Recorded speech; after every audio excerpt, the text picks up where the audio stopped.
ഇന്നലെ ഇവിടെ വന്ന മൗലവി പറഞ്ഞില്ലേ, ഞാൻ നബി സല്ലല്ലാഹു അലൈഹി വസല്ലം തങ്ങളെ കുറിച്ച് എന്തോ പറ്റാത്ത കാര്യം പറഞ്ഞുപോയി എന്ന്. ഹബീബായ നബി തങ്ങളുടെ മദീനയിൽ സിയാറത്തിന് പോയ മഹാന്മാരായ ആലിമീങ്ങളുടെ അനുഭവങ്ങൾ ഞാൻ എന്റെ പ്രസംഗത്തിൽ പറഞ്ഞിട്ടുണ്ട്. റബ്ബിന്റെ തൗഫീഖ് കൊണ്ട് അല്ലാഹ് തന്ന അനുഗ്രഹം എടുത്തു പറയട്ടെ. 300 ചില്ലാനം മണിക്കൂർ നബി സല്ലല്ലാഹു അലൈഹി വസല്ലം തങ്ങളെ കുറിച്ച് മാത്രം സാധുവായ ഞാൻ സംസാരിച്ച സീഡികൾ വിപണിയിലുണ്ട്. നെറ്റിൽ നിങ്ങൾക്ക് കേൾക്കാവുന്നതാണ്. സൈറ്റിൽ അപ്ലോഡ് ചെയ്തിട്ടുണ്ട്. അതിൽ മുഴുവനും ഇമാമിയങ്ങൾ പറഞ്ഞ കിതാബിൽ നിന്നും അതിന്റെ അടിസ്ഥാനമില്ലാത്തതുമായ ഒരു കാര്യവും സാധുവായ ഞാൻ പറഞ്ഞിട്ടില്ല. അത് തെളിയിക്കാൻ ഒരു മൗലവിക്കും സാധ്യമല്ല. ഞാൻ സൗദി അറേബ്യയിലെ ദമാമിൽ ചെന്നപ്പോൾ ചില ആളുകൾ വന്നു, നിങ്ങൾ ഒരു പ്രസംഗത്തിൽ പറഞ്ഞില്ലേ മദീനത്ത് പോയി നബി തങ്ങൾക്ക് സലാം പറഞ്ഞപ്പോ മടക്കിയില്ല, അതെവിടെ ഉള്ളത്? ഞാൻ പറഞ്ഞു, അത് ഒരാളുടെ അനുഭവമാണ്.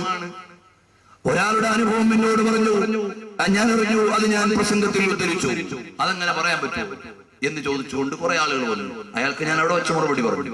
പിന്നെ ഞാൻ നാട്ടിൽ വന്നുകൊണ്ട് ആ വിഷയം മാത്രം വെച്ചുകൊണ്ട് 2 മണിക്കൂർ പ്രസംഗം നടത്തി CD പ്രസിദ്ധീകരിച്ചു.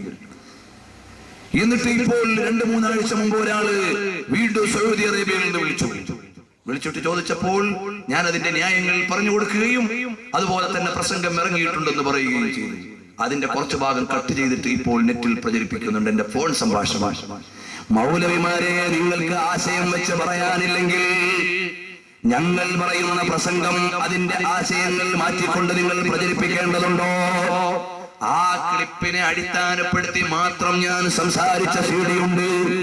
നബി തങ്ങളുടെ മദീനത്ത് പോയി സലാം പറഞ്ഞപ്പോൾ സലാം മടക്കാതിരുന്ന സാഹചര്യങ്ങളും പിന്നീട് മടക്കിയ സാഹചര്യങ്ങളും ഒക്കെ പറയുകയും അതിന് തെളിവായി മുഹമ്മദ് ബിൻ അബ്ദുൽ വഹാബ് എന്ന മുജാഹിദ് പ്രസ്ഥാനത്തിന്റെ നേതാവിന്റെ കിതാബ് ഉദ്ധരിച്ചുകൊണ്ട് തന്നെ ഞാൻ വിശദീകരിച്ചിട്ടുണ്ട് കേട്ടോ.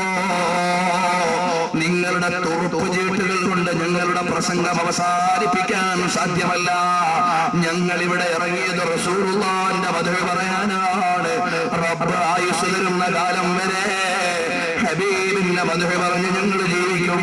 അവസാനം ഞങ്ങൾ മരിക്കുന്ന സമയത്ത് വദന്നൽ ഖല്ലഹിബ മുഹമ്മദൻ വഹിസ്ബ, മദീനയുടെ മലർവാടിയിൽ നിന്ന് ലോകഗുരുവിന്റെ സന്നിധാനത്തിൽ അല്ലാഹുവിന്റെ റസൂലിന്റെ സവിധം അനുഭവിച്ച മഹാനായ ബിലാൽ ഇബ്നു റബാഹ റളിയല്ലാഹു അൻഹു വഫാത്താകുന്നതിന്റെ തലേന്ന് പറഞ്ഞതെന്താ? വദന്നൽ ഖല്ലഹിബ മുഹമ്മദൻ വഹിസ്ബ. നാളെ എനിക്ക് പെരുന്നാളാണ്, എന്റെ കൂട്ടുകാരോടുള്ള സമ്മേളനമാണ്, എന്റെ ഇഷ്ട കൂട്ടുകാരന്റെ അടുക്കലേക്ക് പോവുകയാ. എന്താ കാരണം? നാളെ ഞാൻ പോകാനുള്ള കാരണം എന്റെ മരണം ഞാൻ എന്റെ ഹബീബിലേക്ക് ചേരുകയാണ്. ആരാ പറയണത്? ബിലാലുൽ മുഅദ്ദിനാണ്. ആധികാരികമായി ബാങ്കിന്റെ അമരധ്വനി കൊണ്ട് മക്കയുടെയും മദീനയുടെയും അന്തരീക്ഷങ്ങളെ പ്രകമ്പനം കൊള്ളിച്ചുകൊണ്ട് അടിമത്വത്തിന്റെ കൂച്ചുവിലങ്ങളെ അറബിക്കടലിലേക്ക് വലിച്ചെറിഞ്ഞിട്ട് സ്വാതന്ത്ര്യത്തിന്റെ ഊഷരഭൂമിയിലേക്ക് ലോകമാനവികതയെ മാടി വിളിച്ച ലോക നേതാവിന്റെ കൂട്ടുകാരൻ സയ്യിദുനാ ബിലാൽ റളിയല്ലാഹു അൻഹു തിരുകൊളുത്തിയ പ്രണയത്തിന്റെ അനുയായികളാ ഞങ്ങൾ. ഞങ്ങൾക്ക് റബീഉൽ അവ്വൽ വരുമ്പോ ഞങ്ങളുടെ നേതാവിന്റെ മാസമാണ്. നിങ്ങൾക്ക് ആ നേതാവിനോട് ബന്ധമില്ലെങ്കിൽ മാറി നിൽക്കാം, പക്ഷേ ആ നേതാവിനെ ആക്ഷേപിക്കാൻ അനുവദിക്കൂല. നിങ്ങൾക്ക് വേണ്ടെങ്കിൽ മാറി നിൽക്കാം, പക്ഷേ ഞങ്ങളുടെ ഹബീബിനെ കുറ്റം പറയാൻ ഞങ്ങൾ സമ്മതിക്കൂല. കാരണം എന്താ? ഹുദൈബിയ സന്ധിയുടെ സമയത്ത് ശത്രുക്കളുമായി ഉടമ്പടി ചെയ്യുന്ന സമയത്ത് ശത്രുക്കളിൽപ്പെട്ട ഒരാൾ അല്ലാഹുവിന്റെ റസൂലിന്റെ നേരെ ഇങ്ങനെ വിരൽ ചൂണ്ടിയിട്ട് സംസാരിച്ചു. അലി ഇബ്നു അബീ ത്വാലിബ് റളിയല്ലാഹു അൻഹു പറഞ്ഞു, നീ ന്യായം പറയുന്നതൊക്കെ കൊള്ളാം, പക്ഷേ എന്റെ നേതാവിന്റെ നേരെ ഇനി കൈ ചൂണ്ടിയ കൈ ഉണ്ടാവില്ല. ആര് പറഞ്ഞു? അലി റളിയല്ലാഹു അൻഹു പറഞ്ഞു. ഇത് സൗദി അറേബ്യയിൽ ഔദ്യോഗികമായി അംഗീകരിക്കപ്പെട്ട അസ്സീറത്തുൻ നബവിയ്യ, സ്വീകാര്യയോഗ്യമായ പ്രമാണങ്ങളിൽ നിന്നുള്ള സീറത്തുൻ നബവിയ്യ എന്ന കിങ് ഫൈസൽ പ്രസിദ്ധീകരിച്ച കിതാബിൽ തന്നെ കാണാവുന്നതാണ്, നിങ്ങൾക്ക് പരിശോധിക്കാവുന്നതാണ്. അപ്പോൾ നബി സല്ലല്ലാഹു അലൈഹി വസല്ലം തങ്ങളെ നിങ്ങൾക്ക് വേണ്ടെങ്കിൽ മാറി നിൽക്കാം, പക്ഷേ ഞങ്ങളുടെ ഇമാമിയങ്ങൾ മനസ്സിലാക്കിയത് എങ്ങനെയാണ്? അള്ളാന്റെ റസൂൽ സല്ലല്ലാഹു അലൈഹി വസല്ലം മുടിയിട്ട വെള്ളത്തിന് പുണ്യമുണ്ടോ എന്ന് ചിലരുടെ ചോദ്യം. മോനെ, ഉണ്ടെന്ന് പറഞ്ഞത് ആരാണ്? സ്വഹാബികളാണ്.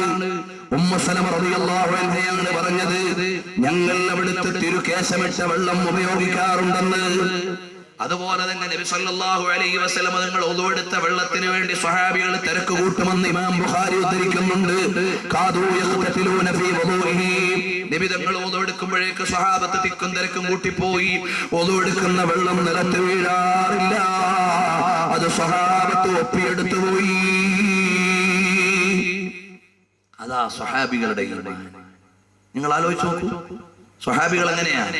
നബി സല്ലല്ലാഹു അവർക്ക് എന്തെങ്കിലും വേദനയോ വിഷമോ വന്നാൽ റസൂലുള്ളാഹി തങ്ങളുടെ അടുക്കൽ ചെല്ലും. ബഹുമാനപ്പെട്ട ഖതാദത്ത് ബിൻ നുഅ്മാൻ റളിയല്ലാഹു അൻഹു ആരാണ്?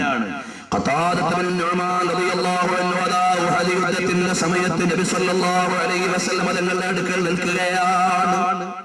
അപ്പോഴാണ് റസൂലുള്ളാഹിന്റെ നേരെ ഒരു അമ്പ് വരുന്നു. ഖതാദ റളിയല്ലാഹു അൻഹു അത് സഹിച്ചില്ല. കൈ ഉയർത്തിയിട്ട് തടയാൻ നേരമില്ല, പരിചയെടുത്ത് തടുക്കാൻ അവസരമില്ല. നേരെ ഖതാദ റളിയല്ലാഹു അൻഹു തലയങ്ങ് ഉയർത്തിപ്പിടിച്ചപ്പോ അമ്പ് വന്ന് കണ്ണിലേക്കങ്ങ് തറച്ചു. കണ്ണ് തെറിച്ച് കയ്യിലേക്ക് വീണു. فأسرع قتادة إلى رسول الله صلى الله عليه وسلم وعينه في كفه. ആ കണ്ണും തെറിച്ചു വീണ കണ്ണ് കയ്യിൽ വെച്ചുകൊണ്ട് ഖതാദ റളിയല്ലാഹു അൻഹു ഒരൊറ്റ പോക്കാണ്. ആരുടെ അടുക്കലേക്ക്? ഐ സ്പെഷ്യലിസ്റ്റിന്റെ അടുക്കലേക്കല്ല. ഖതാദ റളിയല്ലാഹു അൻഹു പോയത് അവിടുത്തെ മറ്റേതെങ്കിലും സ്പെഷ്യലിസ്റ്റിന്റെ അടുക്കലേക്കല്ല, ഓർത്തോപീഡിക് സർജന്റെ അടുക്കലേക്കല്ല. ഖതാദ റളിയല്ലാഹു അൻഹു പോയി നബി സല്ലല്ലാഹു അലൈഹി വസല്ലം തങ്ങളുടെ അടുക്കലേക്ക്. കണ്ണ് തെറിച്ച് കയ്യിൽ വീഴുന്നത് വരെ ഹബീബിന് കാവൽ നിന്ന ഖതാദയെ കണ്ടപ്പോ അല്ലാഹുവിന്റെ റസൂൽ പറഞ്ഞു, അല്ലാഹ് ഇന്ന ഖതാദത ഖദ ഔലഹ നബിയക ബിവജ്ഹിഹി അല്ലാഹുമ്മ ജഅൽ ഐനഹു വഹദ്ദഹുമാ നദറാ. അല്ലാഹുവേ, എന്റെ പ്രിയപ്പെട്ട ഖതാദ എനിക്ക് സെക്യൂരിറ്റി നിന്നിട്ട് കണ്ണ് പരിക്ക് വാങ്ങിയ മഹാനാണ്. ആ കണ്ണ് നീ നന്നാക്കണേ അല്ലാഹ്. ബഹുമാനപ്പെട്ട നബി സല്ലല്ലാഹു അലൈഹി വസല്ലം തങ്ങൾ ആ കണ്ണെടുത്ത് ഖതാദ റളിയല്ലാഹു അൻഹുവിനെ പൂർവ്വസ്ഥാനത്ത് വെച്ചു കൊടുത്തു. فوضع النبي صلى الله عليه وسلم عين قتادة مكانه فكان كذلك. ആ കണ്ണെടുത്ത് വെച്ചു കൊടുത്തു. ഖതാദത്ത് ബിൻ നുഅ്മാൻ റളിയല്ലാഹു അൻഹു പറയാണ്, പിന്നീട് എനിക്ക് മറ്റേ കണ്ണിന് ചെങ്കണ്ണ് രോഗം ബാധിച്ചപ്പോഴും എന്റെ ഹബീബ് വെച്ച് തന്ന കണ്ണിനതില്ല. ഇമാം അബൂ ഹനീഫ തങ്ങളും അവിടുത്തെ ബൈത്തിൽ പറഞ്ഞിട്ടുണ്ട്, ഇമാമിയങ്ങൾ ഉദ്ധരിച്ചിട്ടുണ്ട്. അല്ലാഹുവിന്റെ ഹബീബ് മുഹമ്മദുർ റസൂലുള്ളാഹി സ്വല്ലല്ലാഹു അലൈഹി വസല്ലം തങ്ങളുടെ ബറക്കത്താണ് മോനെ. അപ്പൊ ചോദിക്കുക, ആ നബി തങ്ങളുടെ തലക്കല്ലേ മുറിവ് പറ്റിയത്? അത് യുക്തിവാദമാണ്. ചില ആളുകൾ ചോദിക്കും, ഖാലിദ് ബിൻ വലീദ് റളിയല്ലാഹു അൻഹു എല്ലാ യുദ്ധത്തിലും ജയിക്കാൻ വേണ്ടിയിട്ട് തലയിലും തൊപ്പിയിൽ നബി സല്ലല്ലാഹു അലൈഹി വസല്ലം ഒരു മുടി വെച്ചിരുന്നു, ഒരു രോമം. ബഹുമാനപ്പെട്ടവർ അതുകൊണ്ട് വിജയിച്ചു. ഒരു യുദ്ധത്തിന് പ്രധാനങ്ങൾ ഓടിപ്പോവാ. അപ്പോ യുദ്ധത്തിൽ നിന്ന് തിരിച്ചിട്ട് പോകുന്നു തൊപ്പി അന്വേഷിച്ചു. എന്തിനാണ് ഖാലിദ് ബിൻ വലീദ് സൈഫും മിൻ സുയൂഫില്ലാഹ്, അല്ലാഹുവിന്റെ പടവാൾ അങ്ങോട്ട് പോവാ, അതിന്റെ തൊപ്പി വീണുപോയി. തൊപ്പിയോ? അതേ, അത് സാധാരണ തൊപ്പിയല്ല. നബി സല്ലല്ലാഹു അലൈഹി വസല്ലം തങ്ങളുടെ ശഅർ മുബാറക്കുള്ള തൊപ്പിയാണ്. അതുകൊണ്ട് എനിക്ക് വിജയം വരിക്കണം, അതിനുവേണ്ടിയാണ്. ചില ആളുകൾ ചോദിക്കും, നബി തങ്ങളുടെ ശഅർ മുബാറക്കിന് പുണ്യമുണ്ടോ? മോനെ, ഇബ്നു കസീർ മറിക്കൂ, 7-ാം വാള്യം. അതിൽ കാണാം മുആവിയ ഇബ്നു അബീ സുഫിയാൻ. ആരാണ്? സ്വഹാബിയാണ് മുആവിയ റളിയല്ലാഹു അൻഹു. ആ മുആവിയ റളിയല്ലാഹു അൻഹു വസിയത്ത് ചെയ്തു, ഞാൻ മരിച്ചാൽ നബി തങ്ങളുടെ ഒരു കുപ്പായം ആയിഷ ഉമ്മ ബീവിയുടെ കയ്യിൽ നിന്ന് കിട്ടിയിട്ടുണ്ട്, അതെന്റെ ജനാസയിൽ പുതപ്പിക്കണം. നബി തങ്ങളുടെ രോമം എന്റെ കയ്യിലുണ്ട്, ശഅർ മുബാറക്ക്, അതെന്റെ ജനാസയിൽ വെക്കണം. നബി തങ്ങളുടെ നഖം മുറിച്ചതുണ്ട്, അതും എന്റെ പഞ്ഞി വെക്കുന്ന സ്ഥലത്തൊക്കെ വെക്കണം. ആരാ പറഞ്ഞ? ഖുർആനും സുന്നത്തും അറിയാത്ത ആളല്ല, അല്ലാഹുവിന്റെ റസൂലിന്റെ സ്വഹാബി, അലി റളിയല്ലാഹുവിന് ശേഷം വന്ന ഖലീഫ മുആവിയ ഇബ്നു അബീ സുഫിയാൻ എന്ന സ്വഹാബിയാണ്. അൽ ബിദായ വൻ നിഹായ മറിക്കൂ, കാണാം. പുണ്യമുണ്ടെന്ന് പറഞ്ഞത് സ്വഹാബിയാണ്. 10 കൊല്ലം നബിതങ്ങൾക്ക് ഖിദ്മത്തെടുത്ത മഹാനാണ് അനസ് ഇബ്നു മാലിക് റളിയല്ലാഹു അൻഹു. മഹാനവറുകൾ പറയാണ്, ഖദംതു റസൂലുള്ളാഹി സ്വല്ലല്ലാഹു അലൈഹി വസല്ലം 10 സനവാത്തിൻ മാ ഖാല ലി ഷൈഇൻ ഫഅൽതു ലിമ ഫഅൽത. 10 കൊല്ലം ഞാൻ നബിതങ്ങൾക്ക് സേവനം ചെയ്തിട്ട് എന്തേ ഒരു കാര്യം ചെയ്തിട്ട് ചെയ്യാത്തതെന്ന് ചോദിച്ചിട്ടില്ല, ചെയ്യാനിട്ട് ചെയ്യാതിരുന്നതെന്ന് ചോദിച്ചിട്ടില്ല, ചെയ്തിട്ട് ചെയ്തതെന്ന് ചോദിച്ചിട്ടില്ല.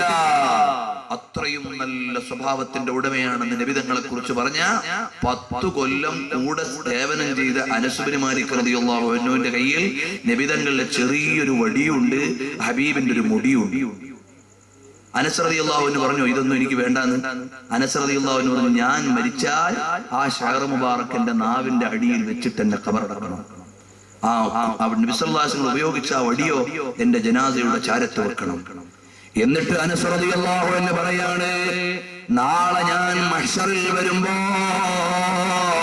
ഞാൻ റസൂലുള്ളാഹിന്റെ അടുക്കലേക്ക് ഓടി വന്നിട്ട് പറയും, നബിയേ അന ഖുവൈദിമുക ഉനൈസ്, അന ഖുവൈദിമുക ഉനൈസ്, അന ഖുവൈദിമുക ഉനൈസ്. ഞാൻ തങ്ങളുടെ കൊച്ചു സേവകനായ കുഞ്ഞനസാണ് നബിയേ എന്ന് പറഞ്ഞിട്ട് ഞാൻ വരുമെന്ന് അനസ് റളിയല്ലാഹു അൻഹു പറയുന്നുണ്ട്. അപ്പൊ ഈ ഷഅർ മുബാറക്ക് നാവിന്റെ അടി വെക്കണമെന്നുള്ള റിപ്പോർട്ട് ആരാ റിപ്പോർട്ട് ചെയ്തേ? ഇമാം ബുഖാരി. നോക്കൂ നിങ്ങൾ. എന്നിട്ട് നബി സല്ലല്ലാഹു അലൈഹി വസല്ലം തങ്ങളുടെ മഹത്വം അത് മനസ്സിലാക്കാൻ പറ്റാത്ത ആളുകൾ ഇന്ന് അതിനെ ആക്ഷേപിക്കുന്നു. എന്നിട്ട് മഹാന്മാരായ പണ്ഡിതന്മാരെ തെറി വിളിക്കുന്നു. റബീഉൽ അവ്വൽ മാസമാകുമ്പോ നബിതങ്ങളുടെ മഹത്വം പറയേണ്ട മാസത്തിൽ ഇതിനൊക്കെ മറുപടി പറയേണ്ടി വരുന്നത് വല്ലാത്തൊരു ദുരന്തമാണ്, വല്ലാത്തൊരു കഷ്ടമാണ്. ഇവിടെ പറഞ്ഞ വാക്കുകളൊന്നും നമുക്ക് സഹിക്കാൻ പറ്റുന്നതല്ല. അതൊക്കെ റബീഉൽ അവ്വൽ നബിതങ്ങളെ ആക്ഷേപിക്കുന്ന വാക്കുകൾ മുസ്ലിം എന്ന് പറയുന്നവരുടെ നാവുകൊണ്ട് തന്നെ കേൾപ്പിക്കേണ്ടി വരുന്നത് ഖിയാമത്ത് നാളിന്റെ അടയാളമല്ലേ?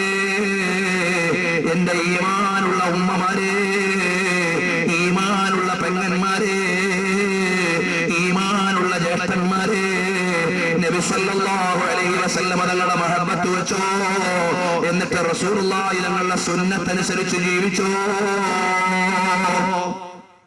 റസൂലുള്ളാഹി തങ്ങളുടെ സുന്നത്തൊക്കെ കൊന്നാലോ ദീൻ അങ്ങ് വലിച്ചു. ചില ആളുകള് വെള്ളിയാഴ്ചത്തെ ഖുത്ബ എന്തിനാ? തഖ്വ കൊണ്ട് വസിയ്യത്ത് ചെയ്യാൻ. തഖ്വ എന്തിനാ? ആഖിറം കിട്ടാൻ. അപ്പൊ ഈ ഖുത്ബ എങ്ങനെയെങ്കിലും ഒന്ന് പൊളിക്കണമല്ലോ. ഖുത്ബ വേണ്ട എന്ന് പറഞ്ഞാൽ എല്ലാവരും ഇളകിപ്പോകും. അതുകൊണ്ട് ഖുത്ബയിലെ ഓരോരോ സുന്നത്ത് ഇങ്ങനെ കൊല്ലുക. ഭാഷ മാറ്റി, വേഷം മാറ്റി, തലം മാറ്റി.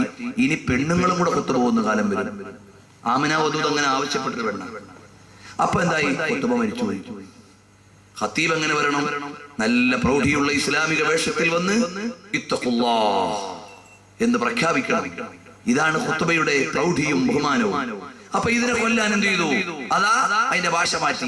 ഖുത്ബയല്ലേ, തിരിയേണ്ടതല്ലേ, മലയാളത്തിലാവണ്ടേ എന്നൊക്കെ പറഞ്ഞിട്ട് ചില ആളുകൾ മാറ്റി. നിങ്ങൾ ആലോചിച്ച് നോക്കൂ. ഈ ആഴ്ചയിൽ 7 ദിവസമുണ്ട്, 24 മണിക്കൂർ ഇത് എല്ലാ ദിവസവും ഉണ്ട്. എന്നിട്ട് അള്ളാഹ് നിശ്ചയിച്ച ഈ ഖുത്ബയുടെ സമയത്ത് തന്നെ തിരിയുന്ന ഉപദേശം വേണമെന്ന് പറഞ്ഞാൽ അതെത്ര ദുശ്ശാഠ്യം.